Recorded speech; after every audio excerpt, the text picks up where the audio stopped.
Se você achou que as esquisitices acabaram, senta aí que tem mais. Vamos falar de Jápeto, a lua com dupla personalidade. Essa lua é simplesmente bizarra. Um lado dela, o hemisfério que está sempre virado para a frente em sua órbita, é escuro como asfalto. O outro lado, o hemisfério de trás, é brilhante como neve.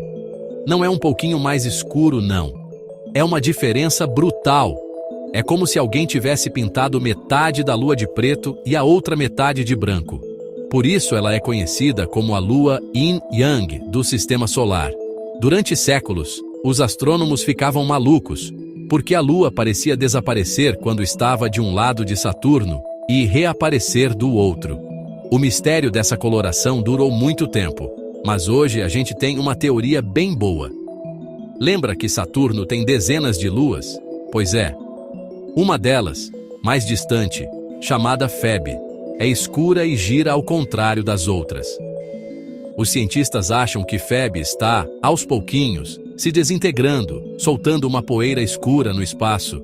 E adivinha quem vem varrendo toda essa sujeira cósmica com a cara? Exatamente, Jápeto.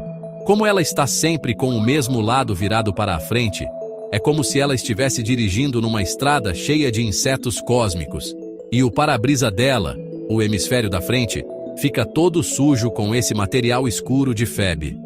Essa poeira escura que gruda na superfície faz com que aquele lado absorva mais luz do Sol. Mais luz absorvida significa mais calor. Esse calor faz com que o gelo brilhante que estava ali sublime, ou seja, passe direto do estado sólido para o gasoso. Esse vapor de água então viaja pela fina atmosfera da Lua e congela de novo. Onde? No lado frio. O lado que não está recebendo a poeira, o hemisfério de trás. Então, é um processo que se retroalimenta. O lado escuro fica cada vez mais escuro e quente, e o lado claro fica cada vez mais claro e frio. É um efeito dominó climático, em escala planetária. Que doideira! E como se não bastasse ser a lua de duas cores, Jápeto tem mais um segredo na manga. Ao longo de todo o seu equador, existe uma cordilheira de montanhas gigantesca. Uma crista equatorial que chega a ter 20 quilômetros de altura e se estende por quase todo o diâmetro da Lua. Ninguém sabe ao certo como essa muralha se formou. Algumas teorias dizem que a Lua girava muito mais rápido no passado e ficou com essa barriga. Outra teoria sugere que Jápeto tinha um anel próprio, que depois caiu sobre a superfície, formando a cordilheira. Uma coisa é certa. Jápeto parece um quebra-cabeça cósmico que o universo nos deu para resolver. Cada lua de Saturno é um mundo novo, com suas próprias regras e seus próprios mistérios. Depois de tudo isso, a gente arranhou só a superfície, literalmente. O sistema de Saturno é uma fonte inesgotável de perguntas sem resposta. Por exemplo, a gente falou que os anéis são jovens, com talvez 100 milhões de anos. Mas, e se não forem? Alguns cientistas ainda debatem isso. E o mais intrigante, eles estão desaparecendo. Sim, você ouviu direito. O material dos anéis está chovendo sobre Saturno, numa taxa que esvaziaria os anéis em algumas centenas de milhões de anos. A gente está mesmo vivendo no momento perfeito para vê-los? Ou será que existe algum processo reabastecendo os anéis que a gente ainda não descobriu? O mistério continua no ar, ou melhor, no vácuo. E as luas? A gente falou de Titã, Encélado, Jápeto, mas e as outras? Mimas, a lua da Estrela da Morte por causa de uma cratera gigante, pode ter um oceano subterrâneo também. Dioné e Réia, outras duas luas geladas, também mostram sinais de atividade geológica passada e talvez oceanos internos. O que será que se esconde debaixo do gelo de cada um desses mundos? Quantos oceanos secretos existem orbitando Saturno? E se em cada um desses oceanos a vida tentou começar de uma forma diferente? Imagina só, um zoológico de ecossistemas alienígenas, cada um numa lua, todos vizinhos no mesmo sistema planetário. A cabeça explode só de pensar. A própria chuva de anéis em Saturno traz outras perguntas. Esse material, que é principalmente água, está alterando a atmosfera do planeta? Está mudando sua composição química? E as tempestades gigantescas em Saturno, como o grande hexágono no Polo Norte, uma tempestade com 6 lados que é maior que o diâmetro da Terra? Como ela se formou e por que ela é tão estável? Ela tem alguma relação com o que acontece no interior do planeta? Cada resposta que a gente encontra com sondas como a Cassini gera 10 novas perguntas. É o motor da ciência, a curiosidade que nos move a ir sempre além.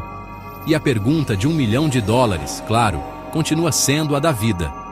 Se a gente encontrasse micróbios no oceano de Encélado, o que isso significaria? Significaria que a vida não é um milagre exclusivo da Terra. Significaria que a vida pode ser comum no universo, surgindo em qualquer lugar que tenha as condições certas. E se a vida em Encélado tiver uma bioquímica completamente diferente da nossa? E se ela não usar DNA? A descoberta de qualquer forma de vida, por mais simples que seja, fora da Terra, seria a maior descoberta da história da humanidade. E essa descoberta pode estar lá, esperando por nós, numa pequena e brilhante lua de Saturno. O que você acha? Ufa! Que viagem, hein, galera? A gente voou pelos anéis, desviou de blocos de gelo, mergulhou na atmosfera de Titã e sentiu o spray dos geysers de Encélado. Saturno não é só um planeta, é um universo em miniatura. Um lugar que nos desafia, nos inspira e nos faz sentir pequenos e gigantes ao mesmo tempo. Pequenos diante da imensidão e da complexidade do cosmos, e gigantes por termos a capacidade, a inteligência e a coragem de mandar nossas máquinas até lá para desvendar seus segredos. Cada imagem, cada dado enviado pela Cassini foi uma vitória da curiosidade humana. A história de Saturno e suas luas nos ensina uma lição poderosa. Nos ensina que o universo é muito mais estranho, mais bonito e mais surpreendente do que a nossa imaginação consegue prever. Quem poderia imaginar uma lua com rios de metano? Ou outra que jorra seu oceano interior para o espaço? A realidade, muitas vezes, supera a ficção. E isso é maravilhoso. Significa que sempre haverá uma nova fronteira para explorar, um novo mistério para resolver, uma nova pergunta para ser feita. A exploração espacial não é só sobre ciência e tecnologia. É sobre a nossa própria natureza, a nossa necessidade de saber o que tem ali. A sonda Cassini já encerrou sua missão, mas a sua herança é eterna. Ela nos deu um mapa do tesouro, cheio de X, marcando lugares incríveis que agora precisamos voltar para explorar com mais detalhes. Já existem planos para novas missões, como a Dragonfly, um drone que vai voar pelos céus de Titã. Imagina só as imagens que ele vai nos mandar. A jornada está longe de acabar. Na verdade, ela está apenas começando. Saturno nos deu um gostinho do que o universo tem a oferecer.